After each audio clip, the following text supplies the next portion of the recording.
Ya, si Ronald ini mencoba untuk memberikan Maaf, biasa. Gak enak. undang banyak perhatian besar ya, karena ya gimana kayak gitu, terutama karena Kerja.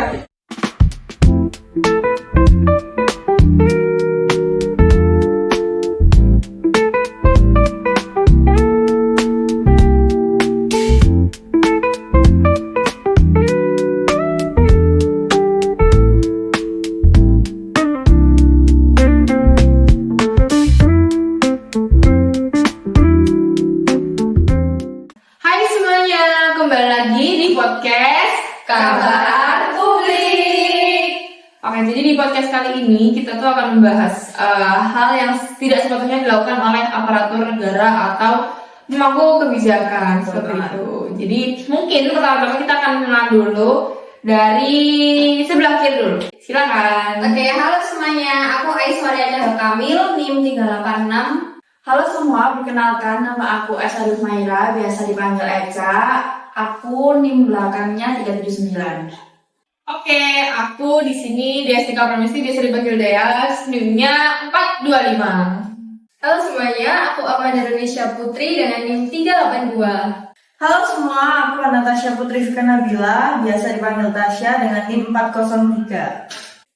Oke, sebelum lanjut untuk membahas apa aja sih yang akan kita ceritakan hari ini, untuk yang pertama itu aku mau jelasin mengenai topik yang akan kita bahas ya teman-teman. Boleh. Apa tuh? Jadi tuh sebagai negara hukum kan, Indonesia tuh memiliki kewajiban untuk menjamin bahwa setiap warga negara itu diperlakukan secara adil dan setara di bawah supremasi hukum. Nah, jadi hal ini tuh mencakup apa aja tuh? Jadi yang pertama mencakup penegakan hukum yang transparan, independen, dan juga bebas dari intervensi. Nah, demi memastikan keadilan tercapai untuk seluruh lapisan masyarakat, aparatur negara dan atau pejabat pemerintahan ini tuh memainkan peran penting dalam penyelenggaraan administrasi negara. Jadi sebagai pemegang amanah publik itu, pejabat pemerintahan itu memiliki tanggung jawab untuk mengimplementasikan asas-asas umum pemerintahan yang baik dalam menjalankan tugas dan fungsinya. Nah, salah satu yang harus selalu diingat nih oleh pejabat pemerintah itu adalah larangan penyalahgunaan wewenang. Nah, seperti yang telah diatur dalam pasal 17 dan 18 Undang-Undang Nomor 30 Tahun 2014, yaitu larangan melampaui wewenang, larangan mencampur adukan wewenang, dan atau larangan bertindak sewenang-wenang. Nah, Kak Eca, penyalahgunaan wewenang itu kenapa sih bisa terjadi dan mungkin faktornya itu kenapa seorang pejabat publik itu bisa melakukan penyalahgunaan wewenang? Jadi tuh biasanya ya penyalahgunaan wewenang tuh terjadi ketika pejabat publik atau seseorang itu tadi itu memiliki posisi otoritas, Kak Dias. Jadi memiliki posisi otoritas atau tanggung jawab tertentu menggunakan kekuasaannya untuk kepentingan pribadi atau kelompok tertentu. Nah, dengan apa? Jadi dengan mengabaikan batas-batas etika, terus mengabaikan batas-batas hukum atau aturan yang berlaku. Jadi dampak dari penyalahgunaan wewenang ini dapat sangat signifikan baik secara hukum, sosial maupun moral. Nah, seperti salah satu kasus nih yang baru-baru ini lagi booming banget. Tapi sih sebenarnya tuh kasus ini tuh udah lama ya yang terjadi gitu kan. Dan kalian pernah dengar kalau misalnya kasus Ronald Tanur? Dengar pernah di Surabaya kan? Di kota kita. Betul. Kenapa tuh? Tahun kemarin ya. Betul, jadi dari kasus ini tuh bisa jadi contoh nyata bagaimana penyalahgunaan wewenang dan kekuasaan ini dapat mempengaruhi proses hukum dan meniadakan keadilan. Nah, keterlibatan pihak-pihak yang seharusnya menegakkan hukum ini seperti hakim, terus jaksa dalam upaya membebaskan Ronald menunjukkan betapa rentannya sistem hukum kita terhadap intervensi kekuasaan. Terus yang pengen tahu kronologis lebih jelasnya nanti bakal kita ceritakan ya, tenang aja. Oke, boleh tuh. Aku juga kepo tuh. Gimana tuh? Terus hal ini tuh membuktikan nih betapa pentingnya pejabat pemerintahan itu untuk menjunjung tinggi etika administrasi publik dalam menjalankan tugas dan fungsinya. Jadi penyalahgunaan wewenang itu nggak hanya melanggar hukum, tapi juga menghancurkan kepercayaan publik terhadap pemerintahan dan sistem peradilan. Begitu teman-teman. Oh jadi ini bikin publik trust issue gitu ya Betul istilahnya sama si penegak-penegak hukum yang nggak menegakkan itu ya. Betul. Turun kepercayaan Dia kayak pemerintah. apaan sih ini?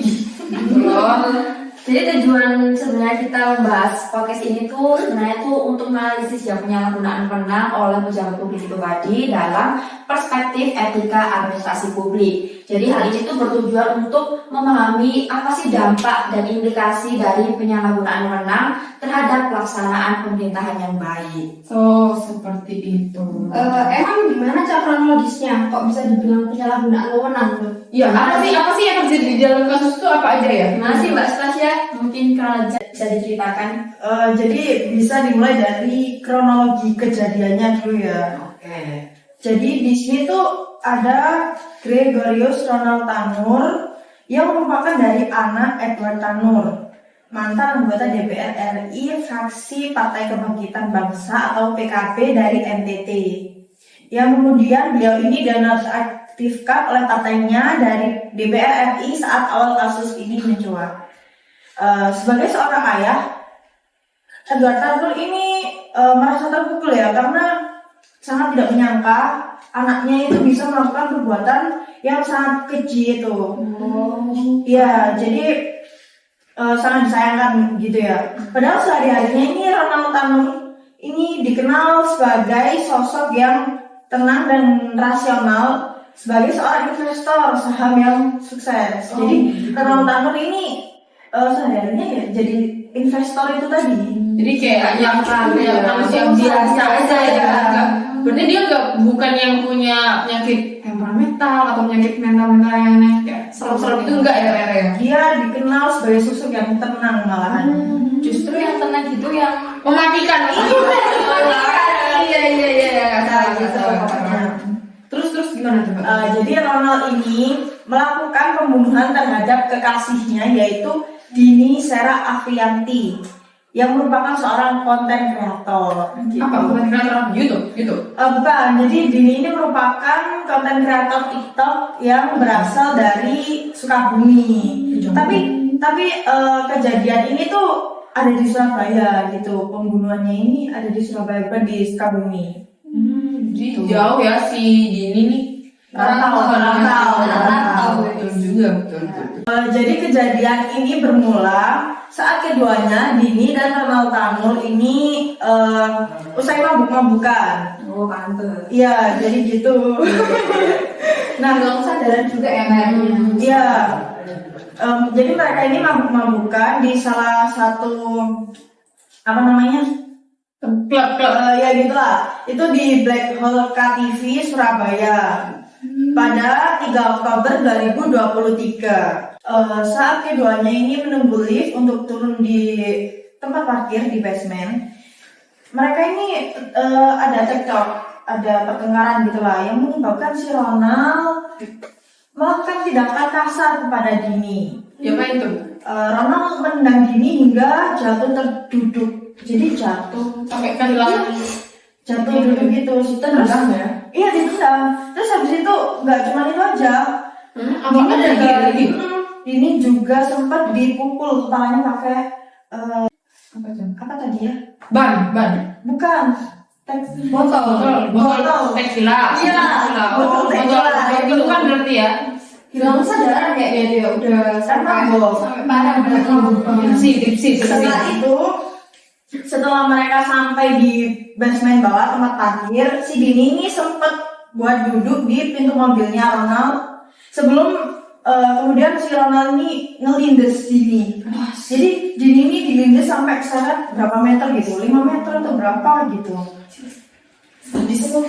Setelah insiden itu terjadi, si Ronald ini membawa Dini ke apartemennya dalam kondisi itu sudah kritis Dini.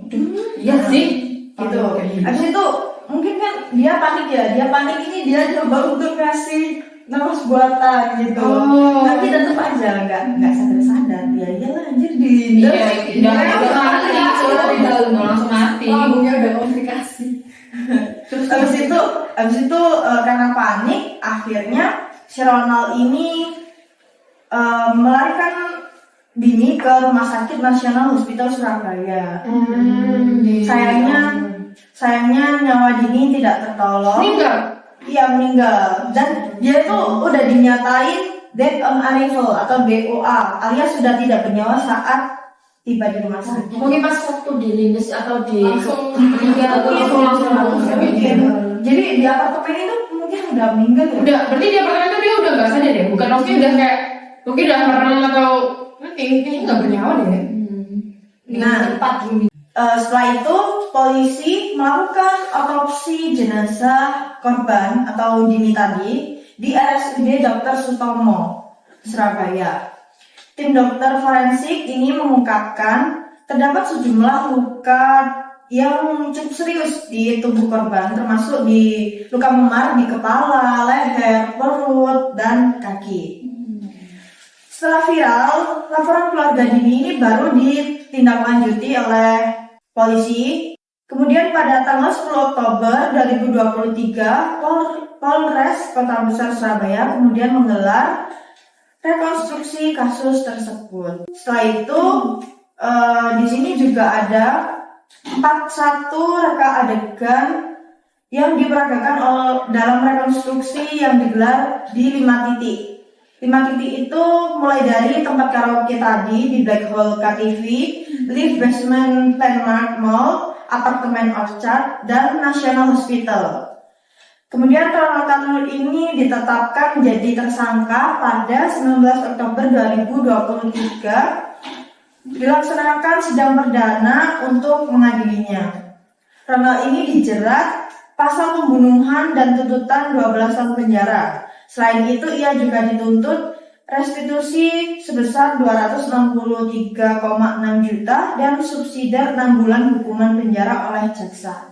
Kasus ini mengundang perhatian yang besar, terutama karena status Ronald ini waktu itu masih sebagai putra dari anggota DPR RI Edward Tanur. Oh, pantesan.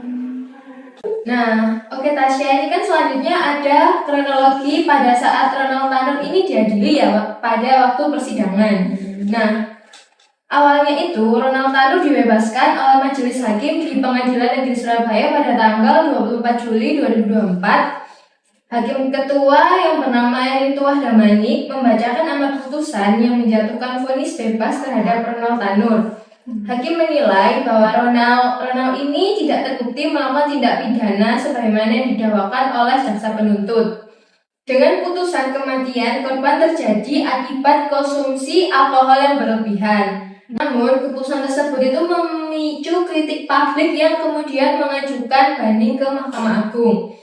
Selanjutnya, Mahkamah Agung itu mengabulkan permohonan kasasi dari jaksa penuntut sehingga vonis bebas Ronald Tanur dibatalkan pada tanggal 22 Oktober 2024 dan kemudian Mahkamah Agung itu menjatuhkan hukuman 5 tahun penjara kepada Ronald Tanur karena terbukti secara sah bersalah melanggar pasal 391 ayat 3 KUHP. Dalam pengembangan kasus terungkap bahwa pengacara Ronald Tanur dan Edward Tanur sebagai sang ayah diduga menyuap 3 hakim untuk mempengaruhi putusan pembebasan Ronald Tanur setelah keputusan bebas yang kontroversial. Kejaksaan Agung melakukan penyelidikan lebih lanjut pada kasus tersebut dan menemukan bukti bahwa adanya kasus suap yang melibatkan Lisa Rahmat sebagai pengacara dan ketiga hakim yaitu Erinto Wahdamanik, Mangapul, dan Heru Hanindyo yang ditangkap pada tanggal 23 Oktober 2024 karena terbukti menerima kasus suap untuk membebaskan Ronald Tanur. Lisa Rahmat yang berperan sebagai penghubung kasus suap kepada mantan pejabat Mahkamah Agung Zahra Fichar untuk menyuap hakim di tingkat kasasi dengan perjanjian fee sebesar 1,5 miliar dan menyebutkan dana suap sebesar 5 miliar untuk Hakim Agung. Penyelidikan lebih lanjut menunjukkan bahwa Edward Tanur, ayah Ronald Tanur, tidak terlibat langsung dalam suap tersebut. Perannya lebih kepada pengaturan dana melalui istrinya, yaitu Meiris Kawijaya, yang berkomunikasi dengan Nisa Rahmat untuk mengatur suap tersebut. Total uang yang diserahkan mencapai 3,5 miliar, termasuk 1,5 miliar yang diberikan secara bertahap saat persidangan. Akhirnya, Ronald Tanur ini dikumpulkan oleh Kejaksaan Tinggi Jawa Timur dan dieksekusi ke penjara untuk menjalani hukuman 5 tahun penjara. Tanggapan hakim dan pengacara yang terlibat dalam skema suap telah memperjelas adanya korupsi dalam sistem peradilan. Kejaksaan juga meminta uang tunai serta barang bukti lainnya terkait kasus ini. Kasus ini menyoroti masalah serius korupsi dalam sistem peradilan Indonesia, di mana praktik suap merusak kepercayaan publik terhadap hukum. Nah, setelah kita mendengarkan dan juga kilas balik ya terhadap kronologi Ronald Tanur, pembunuhannya, dan juga bagaimana sih hubungan teori etika administrasi publik terhadap kasus ini, teman-teman ada yang mau nggak kira-kira? Jadi berdasarkan kronologis dan latar belakang yang sudah disebutkan teman-teman, berdasarkan teori etika administrasi kebijakan publik, pada studi kasus Ronald Tanur ini dapat diketahui bahwa beberapa oknum yang terlibat dalam masalah tersebut tidak sesuai dengan kode etik. Dalam kronologi didapati bahwa hakim mengesampingkan bukti untuk menetapkan vonis hukuman Ronald Tanur, yaitu 3 bulan setelah vonis bebasnya. 3 hakim itu ada Heru Haningyo, Erun Tuah Damanik, dan Mangapul yang menjatuhkan vonis bebas ke Ronald Tanur dan diringkus Kejaksaan Agung karena dugaan suap. Hal tersebut diperkuat dengan bukti yang disita oleh Kejaksaan Agung berupa uang-uang tunai yang diduga disalurkan pengacara Ronald, yaitu Lisa Rahmat. Oke, berikut yaitu analisis berdasarkan teori etika administrasi publik. Ada 2 teori dan 1 undang-undang yang memperkuat bahwa kasus Ronald Tanur ini tidak sesuai dengan etika administrasi publik. Yang pertama ada teori utilitarianisme yang mengacu pada konflik kepentingan. Teori ini berupaya mencari keseimbangan antara kebutuhan masyarakat dan perorangan melalui tindakan yang memberikan manfaat terbaik bagi banyak orang.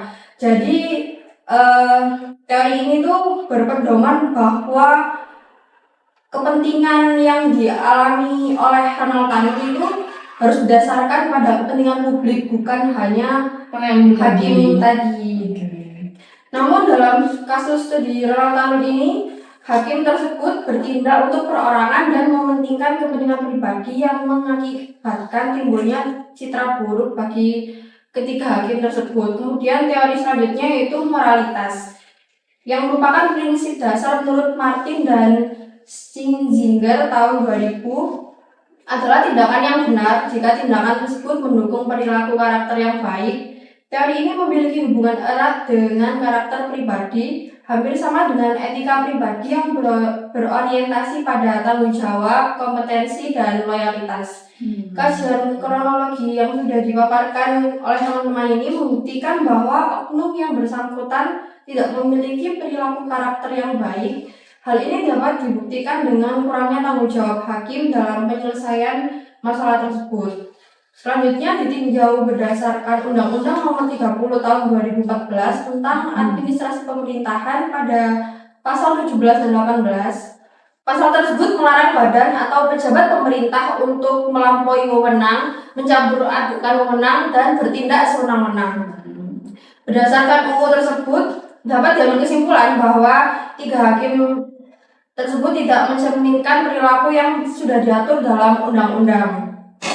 Penyalahgunaan wewenang yang dilakukan 3 hakim tersebut tidak mencerminkan konsep etika birokrasi pemerintahan, di mana seorang pejabat atau birokrat wajib mengedepankan kepentingan bersama dibanding kepentingan pribadi. Hal ini sudah tertuang dalam teori utilitarianisme yang merujuk pada konflik kepentingan.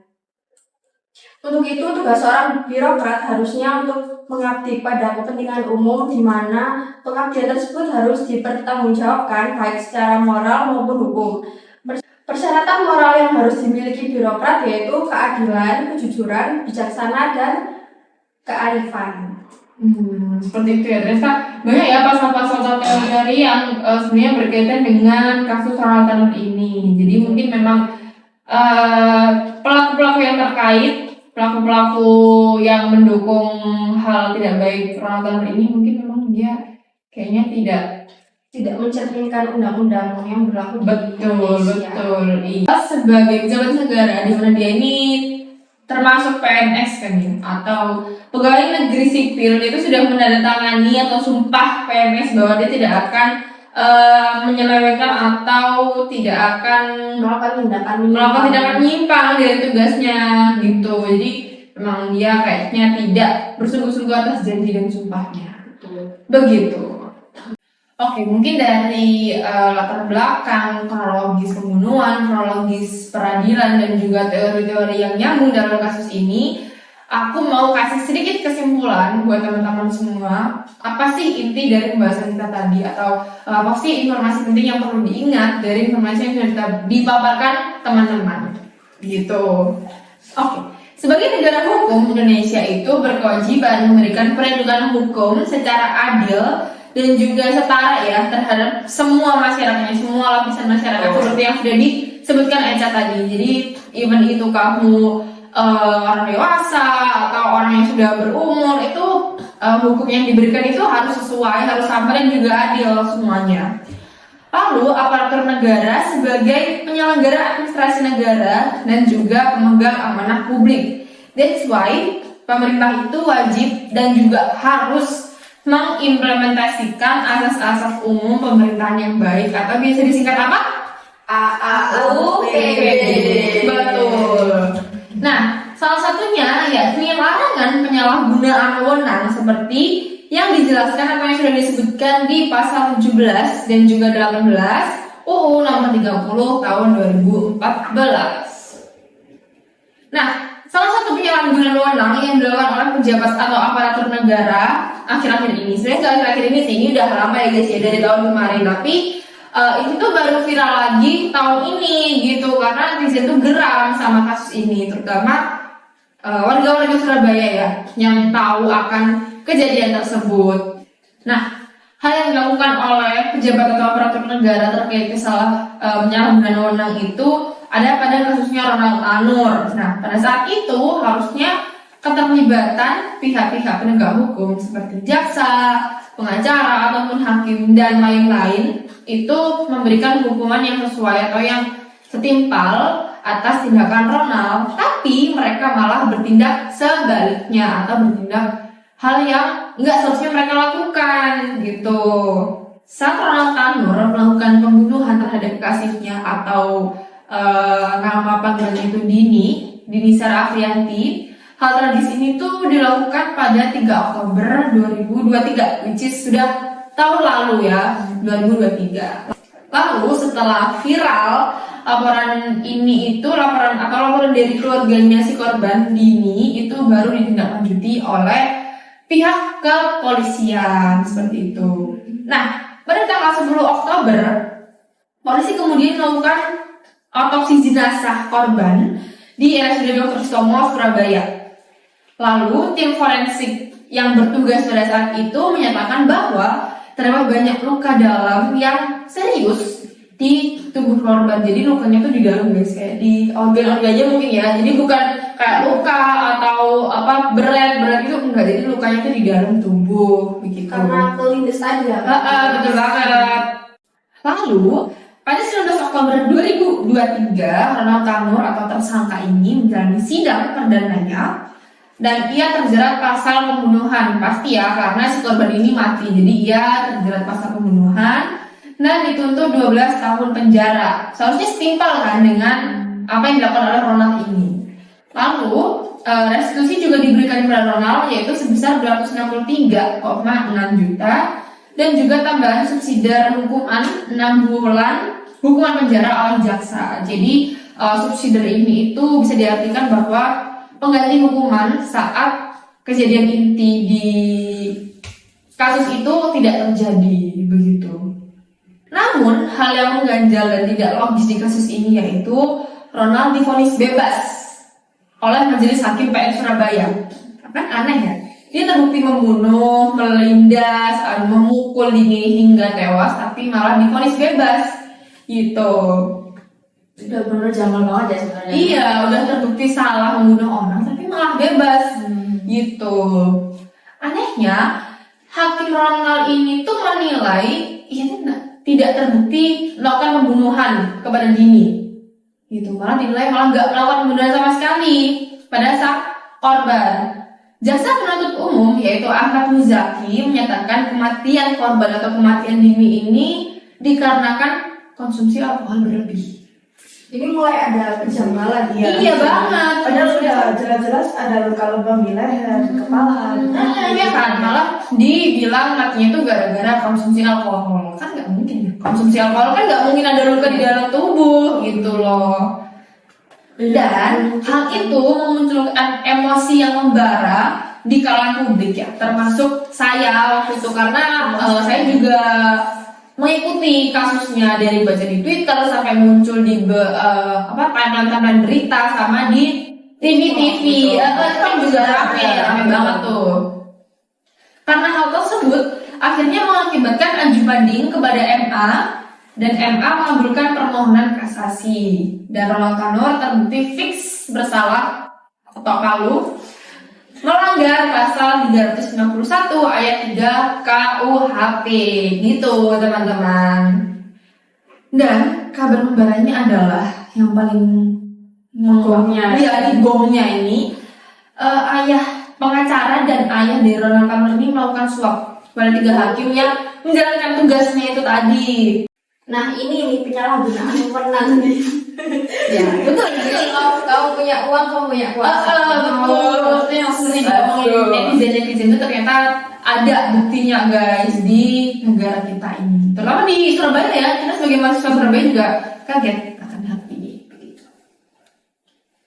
Lalu di next day, Kejagung ini melakukan penyelidikan dan menemukan bukti bahwa adanya kasus suap yang melibatkan si pengacara Ronald Tanur yaitu Lisa Rahmat dan 3 hakim yang bertugas, yaitu siapa aja teman-teman?